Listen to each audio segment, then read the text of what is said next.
She was sick.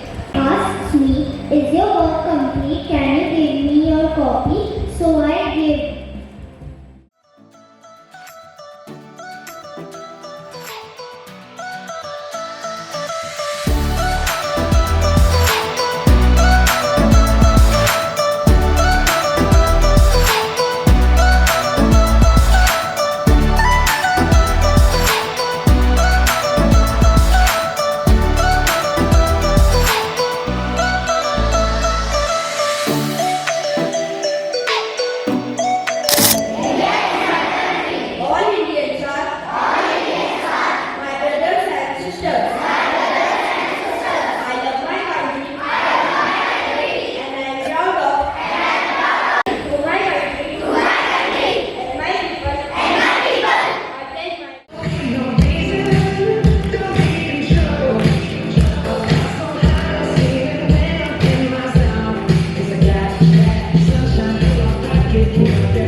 Positive attitude is a mindset.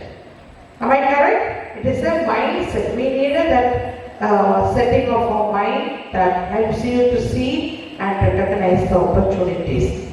See, when we are not having that attitude, we won't see any goodness in others.